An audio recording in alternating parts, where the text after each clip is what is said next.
Hi hello good evening. Brahmaji గారి love story ఏంటో తెలుసుకోవాలని ఇక్కడ ఆరాటపడే చాలా మంది ఉన్నారు కదా.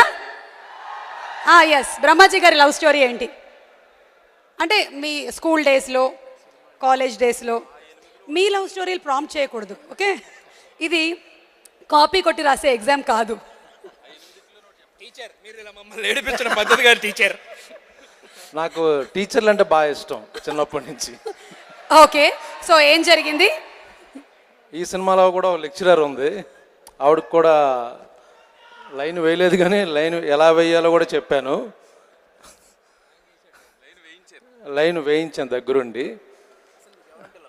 నాకు సినిమా అంటే బాగా ఇష్టం, సినిమా అంటే లవ్. వెరీ డిప్లొమాటిక్ ఆన్సర్ అండి.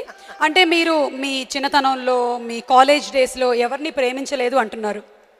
నా బదులు శ్రీనివాస్ రెడ్డి గారు ఆన్సర్ ఇస్తారు. శ్రీనివాస్ రెడ్డి గారు చెప్పండి. అదే అండి, అంటే సినిమా అంటే లవ్ అన్నాడు కదా. చిన్నప్పుడు చదువుకునే రోజుల్లో పోస్టర్ని లవ్ చేశాడు. డిగ్రీకి వచ్చాక సినిమా చూసి సినిమాని ప్రేమించాడు. ఆ తర్వాత సినిమా యాక్టర్లు ప్రేమించాడు, దాంతో యాక్టర్ అయిపోయాడు. ఏంటండి ఇది? పోస్టర్ని ప్రేమించాడు, మాస్టర్ని ప్రేమించాడు. ఓకే, ఫైనలీ మీరు చెప్పరు. ఏం చెప్పాలండి? మేము వినాలనుకుంటున్నది ఏంటి? మీ ప్రేమ కథ. చాలామంది నాలో చేసిన చాలా ప్రేమ కథలు ఉన్నాయి. ఆ ఇన్స్పిరేషన్తోనే యాక్చువల్గా మలయాళం డైరెక్టర్కి నేను కథ చెప్పాను, దాంతోనే ప్రేమను మలయాళం సినిమా తీశారు. అది మీకు అందరికీ తెలియని సీక్రెట్ అది. సో ఇది నా లైఫ్ స్టోరీ ఇంచుమించుగా. కాస్ట్యూమ్ ప్రిపరేషన్ మాత్రమే అనుకున్నాను, ఇవాళ స్పీచ్ ప్రిపరేషన్ కూడా ఇంత ఉండిందని ఇప్పుడే అర్థమైంది. మీరు